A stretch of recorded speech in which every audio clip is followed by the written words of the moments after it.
It's Małgorzata from StanagExpert, and in this video series I wanted to tell you about the 5 most common mistakes in STANAG 6001 writing and how to avoid them.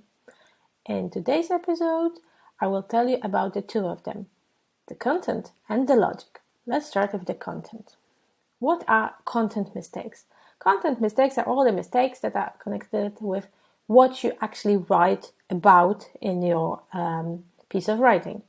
So how to avoid content mistakes? So the first very important thing is to follow the task instruction closely, like really closely. I mean, like point by point, word by word, taking everything that is written in the instruction literally and following it. What does it mean?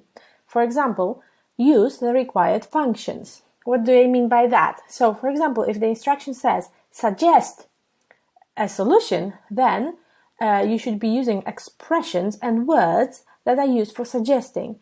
If the instruction says ask for an opinion, then you should use the expressions and words that are used to ask for opinions.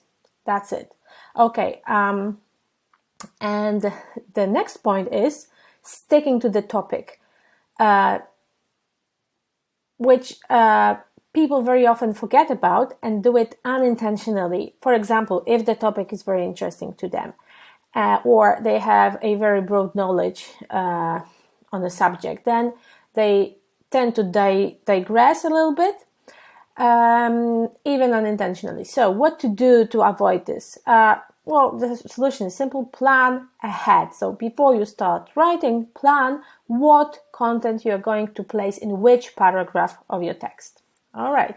And the last but not least is making sure that every sentence in your text is meaningful and necessary, which means that you write only what is necessary in your text. So try to delete or avoid any sentences that don't add anything new, don't add an explanation or justification or example to your text. Just don't use them. All right, and now moving on to logic. Logic is very important because it makes your text easy to follow and understand by your readers. So the first and very important thing connected with logic is developing your paragraphs correctly. What does it mean? First, start with a topic sentence. Second, develop the idea from the topic sentence. And third, conclude what you have written so far. So paragraphs, very important. Okay, the next point is making sure that your argumentation is clear, which means that whenever you write something, try to explain, exemplify, or justify it. Just never leave an idea just hanging in the air without any purpose or meaning. So make sure that your arguments, your justifications are clear and easy to follow by the reader. All right, connect the ideas with each other.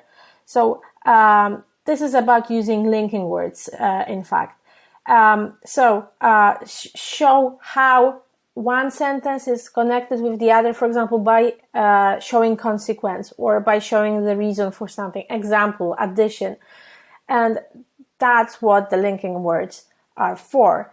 All right. The next video, as you can see, will be about form and how to avoid mistakes connected with using the appropriate form. But before you go to the next video, I wanted to tell you that if you are interested in learning how to avoid mistakes in your writing in practice, then I would like to invite you to take part in a workshop that I'm organizing. It starts on the 9th of September, and it will be a live workshop. We'll meet twice a week, very intensive work for 8 consecutive weeks. And in our live sessions, we are going to talk about the text that you write. So we are going to talk about your text. We are going to have a look at how you can improve your text and how you can improve the mistakes I'm talking about in your own text. So if you're interested,